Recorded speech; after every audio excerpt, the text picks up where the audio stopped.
What's good, everyone, and welcome back to another reaction video. Today we are reacting to Film Theory: Will the FNAF 2 movie finally fix the lore? Now this is me before I'm going to go see the movie. Well, more accurately, this is me 4 days before the movie comes out. So, yeah.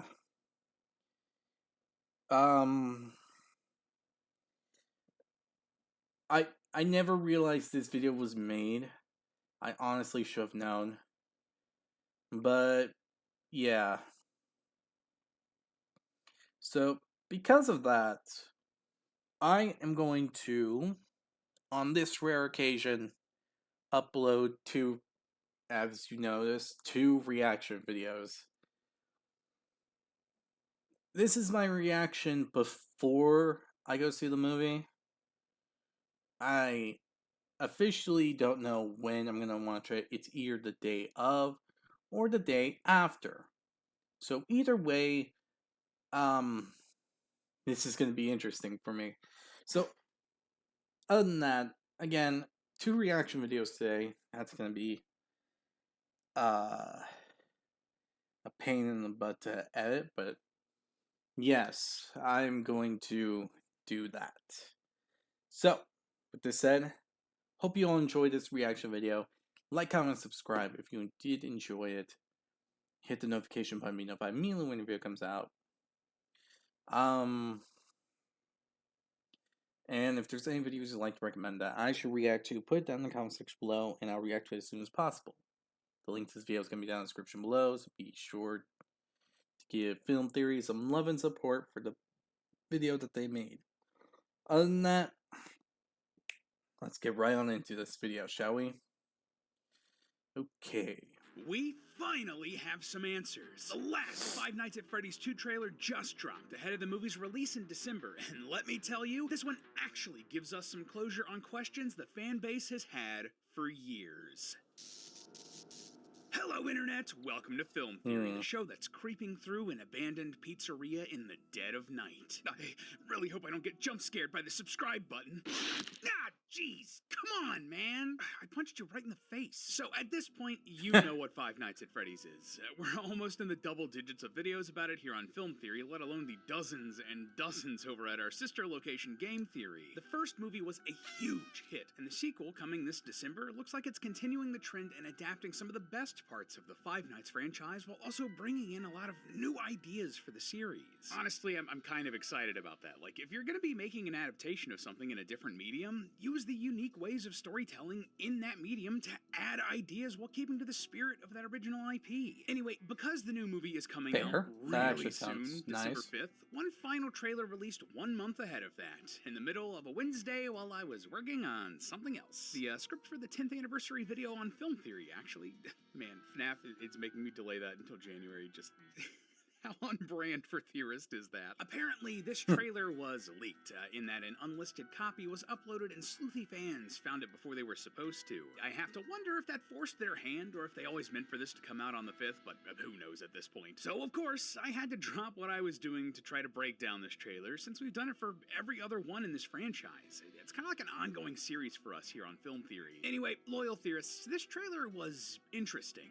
Why? Well, I was shocked with just how much they showed here. Like, if you dig into what they show and the meaning of what's on screen, they answered a lot of questions that have lingered in the fan base for years at this point. It makes me really excited for what this film is going to do when it's fully released. But for now, let's break down this trailer to see what secrets are hiding in its animatronic endoskeleton, shall we? Grab your flashlights, friends, as we're going into this haunted pizzeria. So we start with the shot of Vanessa waking up and Mike asking her about her dreams on their little date night from previous trailers. So you wanna tell me about your bad dreams? We then hop to a sequence where we see a young Vanessa running through her house as she's haunted by a vision of her father, William Afton. I speculated earlier that shot shots like this with Afton in this house were either a dream or a ghost, so I guess that's confirming that we are in a dream. We then see Vanessa hiding in this dream in a closet or under a bed or something. And a little bit later, we see Afton grab a knife in this dream similar to the one that he uses as Spring Bonnie. If they are legitimately trying to give us an origin story for this knife or why he uses a knife, I'm gonna lose it in the theater. In the present, Vanessa opens a closet in her apartment or house or whatever and pulls out a box clearly full of stuff from her childhood. And guys, we finally know what's in the box. Real talk though, this box looking similar to the mysterious one from the games had to be intentional or at least a fun nod. I see you, Scott. Wait, is it really modeled after that box? I never noticed. Huh. Damn. Well, that's... wow.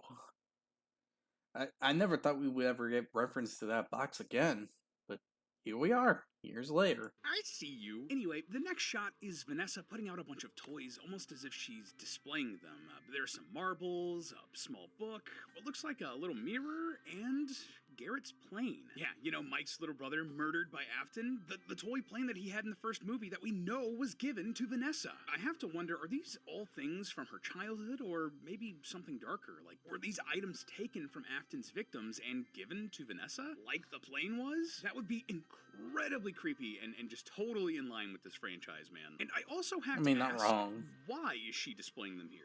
Like, it could be that she's trying to get through things emotionally or confront those bad memories, but maybe she's trying to summon a spirit, like the spirits of these kids, or maybe of her father. I don't know if that makes a lot of sense or if it would work with the story, but it did come to me and I wanted to share that idea. Over all of this, we hear Mike say, "We're never going to be able to move forward until you deal with some of the mess you left in your head." This is interesting because it sounds a lot like what Vanessa was dealing with in Help Wanted and that whole era, where Glitchtrap was a sort of AI infecting her brain and all of that shit. But instead of using the weird new era stuff with AI and making it all confusing, we're just using a lot of the paranormal reasoning from the earlier, simpler, and frankly more popular parts of the franchise as a jumping off point. Again, this is just another example of taking stuff that worked from every era of the Freddy's IP and smushing it into these movies. Next up, we cut to a scene of Mike talking to a man, looking over various pictures and newspaper clippings regarding Afton, a little girl, the pizzeria, and the murders. And let me tell you, when I saw this scene, I got super excited because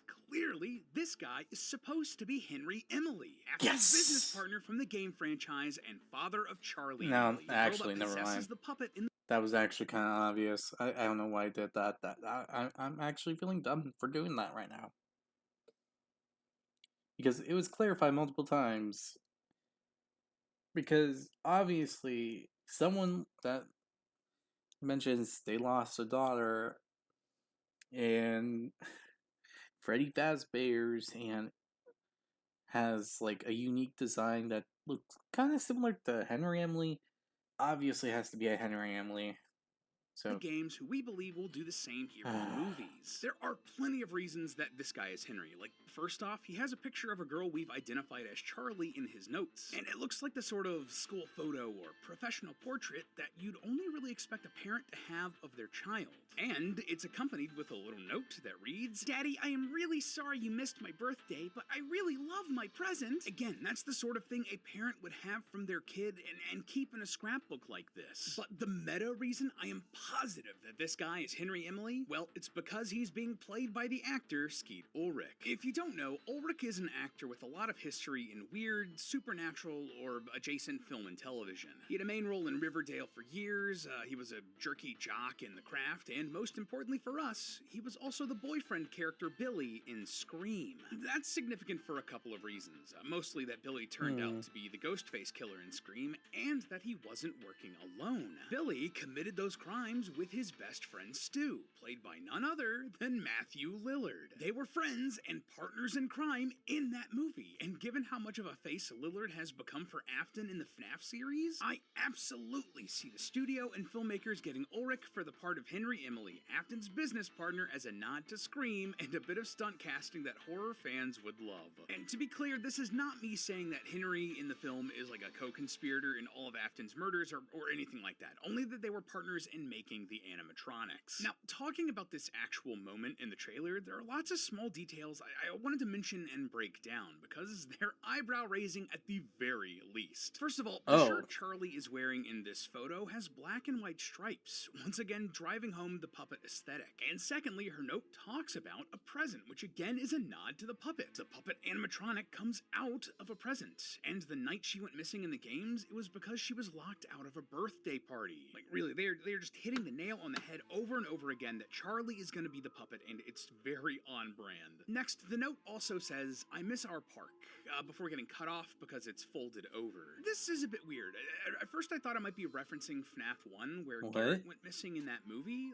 Like, maybe it was a pattern for Afton that he took kids in parks, but that falls apart for a couple of reasons I'll get to shortly. So perhaps this park is a reference to the, like, theme park of the Fall Fest that we see later in the trailer. It's just a thought. Anyway, we also get a little news article here about William Afton's early ambitions. This is more or less a puff piece, but it does talk about how Afton was a genius with animatronics and continued experimenting with new ways of making them. This is definitely pointing towards his work with Remnant and trapping souls in the animatronics. It's also strange that Henry is not as big of a focus here, because we thought Afton was the business guy in their partnership and Henry was more the animatronic guy. But this is letting us know that, sure, maybe Henry knew his way around animatronics, but Afton was also an animatronic guy.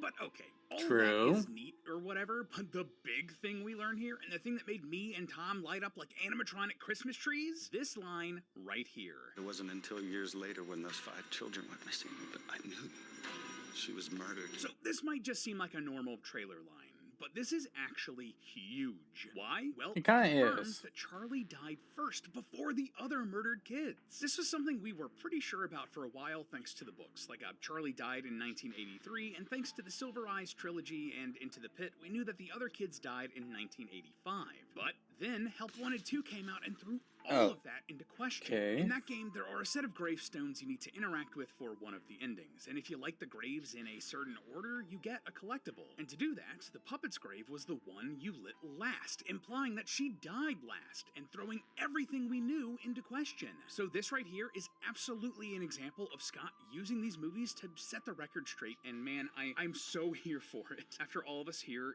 at Theorist and in the FNAF theorizing community struggled for so long to get straight answers, it's so satisfying to finally have some. Next, we then cut to Charlie, tears running down her face, screaming as she holds a boy in her arms. We're definitely in the pizzeria back when it was at its peak here, given that we see a birthday party sort of situation going on. This whole sequence seems to be a continuation of another shot from an earlier trailer where we see this same boy in the pizzeria as Afton, in the Spring Bonnie outfit, peeks through a door to look at him. So, a couple of thoughts here. Like, did Charlie just witness this kid almost get murdered, and that's why she's crying? Or maybe, giant swing here, but are they both already dead? Yeah, probably not. Everyone is looking at her when she screams, but it would be a cool Sixth Sense type of reveal if, when she puts the kid down, we see like a stab wound or something. But more importantly than that, I'm pretty sure that this is right before Charlie is killed.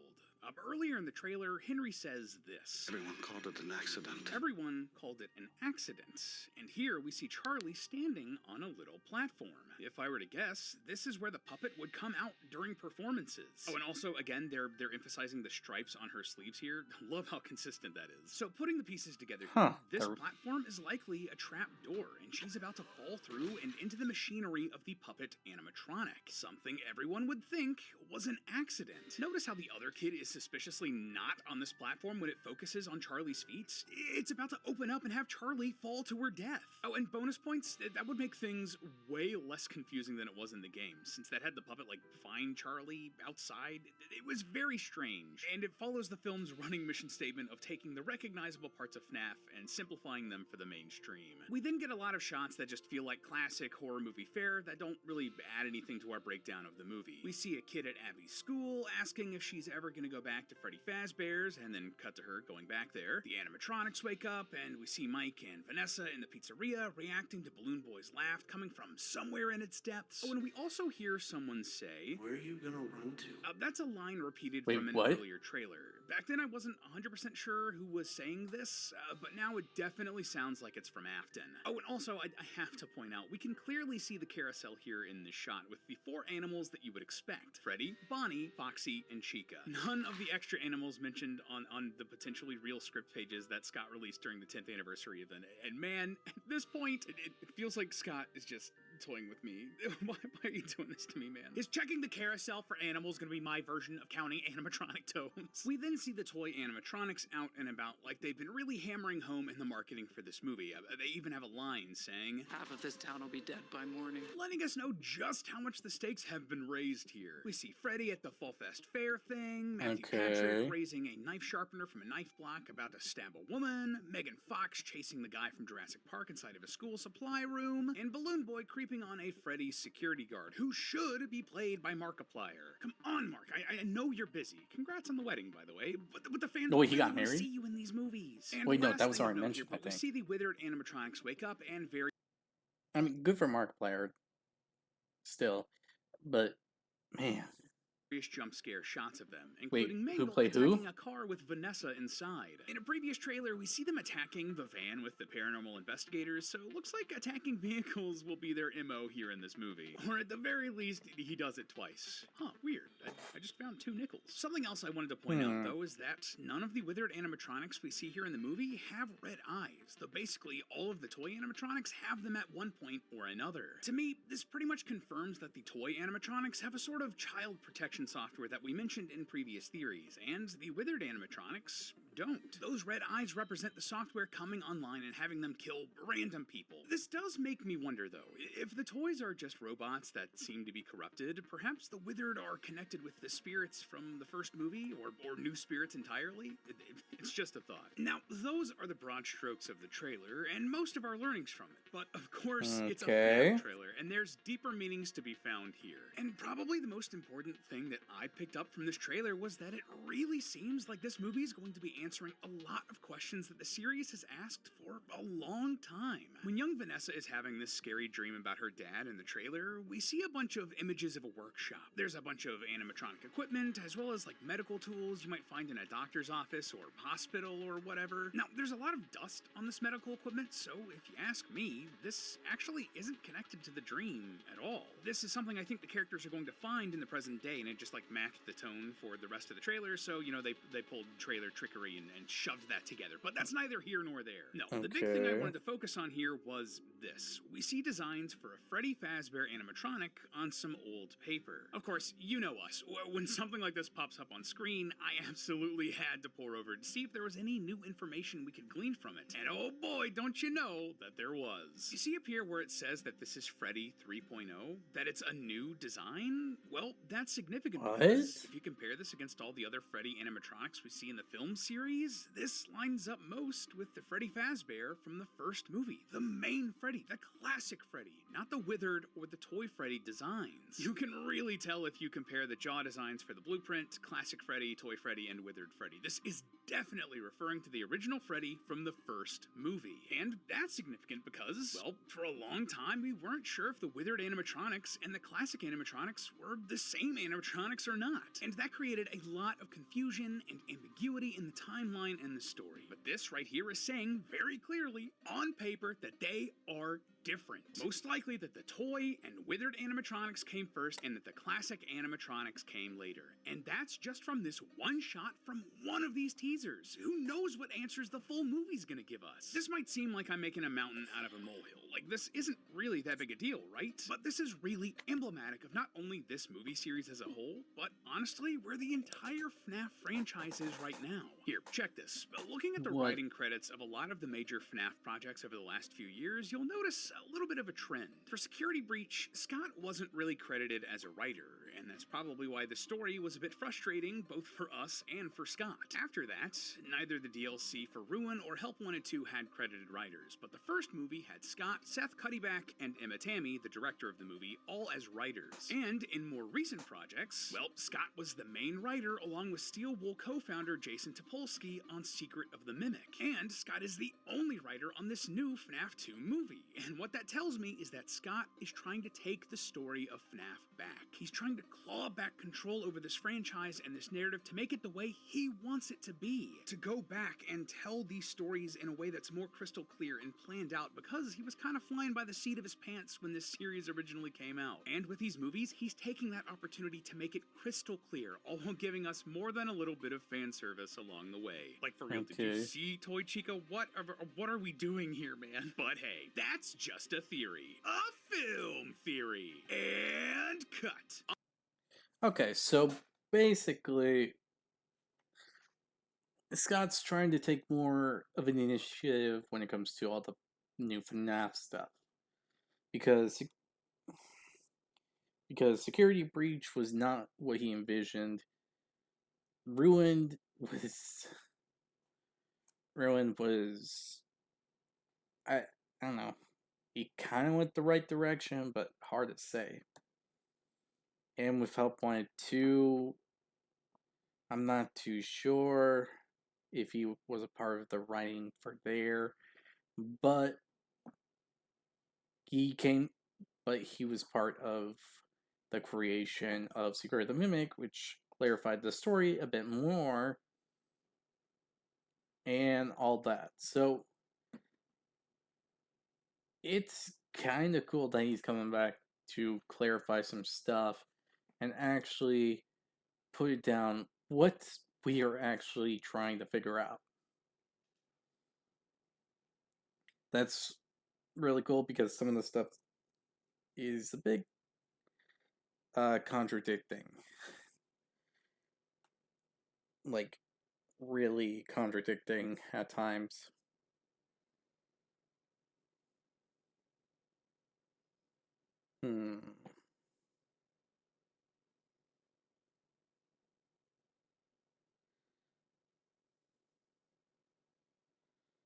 Okay, so.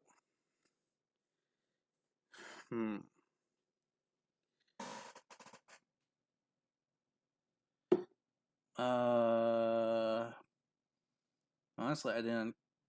The newspaper stuff is a bit new, but I'm still thinking that character that Abby knows from her school is connected to some way to this film plot line, because honestly, I don't know, that kid just seems like he's giving off a vibe that just says, I'm a part of this movie. I'm somewhat. There's something about me that just is going to be relevant, or something like that. That is my thought process when I think about that kid, because I believe that character is going to be part of something big. And a thought that really came to me is man, I forgot the story's name.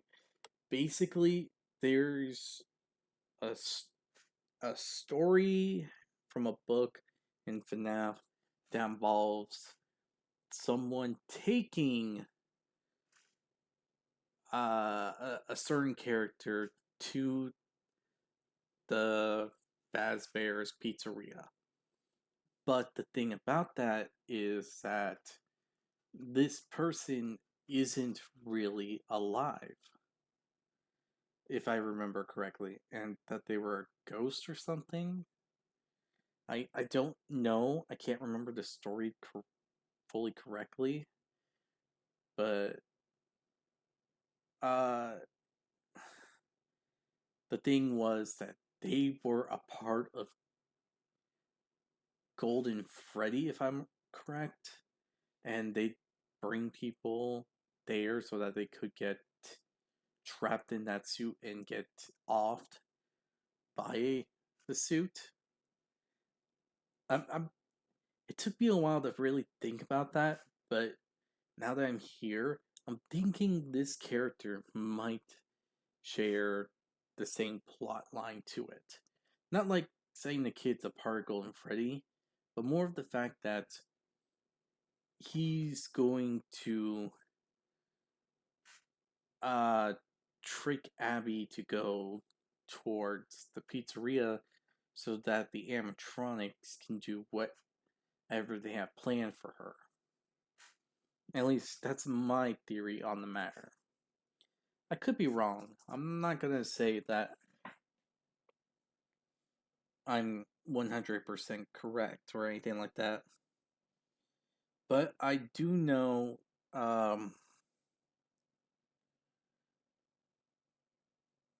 that it might be the case here. Like I said, I don't remember the story clearly, and I don't remember it from beginning to end, piece by piece, two by two, whatever phrase you could say for me clearly remembering it. I don't know any of that, but I do think that this character might be like that. Because the way that character just says about Abby going back to Fazbear honestly gives that kind of impression. Unless it's gonna be the more disappointing thing, and I'm just overthinking this, and it's just that she told the kid about her trip to Fazbear's, or some weird hybrid theory being that he went there, he's gone, and he's trying to drag her there so she can be gone too. I don't know. But anyway, that's my thoughts on it.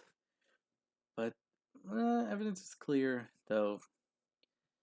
Hearing about the scripts again, that just honestly brings a bit of a mood. But then again, the fact that the carousel was involved still, it could just mean that what characters were attributed to it are not going to be exactly the same. It could have just been like, we were going to do these characters, but we decided to change it for other characters. So, yeah, that could have been the situation there. But anyway, hope you all enjoyed this video. If you did, hit the like button below, subscribe, comment. Tell me what you think about this theory in the comment section below. Honestly, there's some stuff about this that I didn't really realize. Like, I didn't think the mention of the box was going to be here. I didn't really pay attention to the notes or the newspaper or anything like that. And this theory about what happened to Charlie is really interesting. And the fact that we got a detail about models, a different model of Freddy is really cool too. So yeah, that's gonna be really. This is actually getting me really anxious for the movie, and I can't wait to see it. But yeah, with this all said, hope you'll enjoy, and I'll see you all next time. Bye.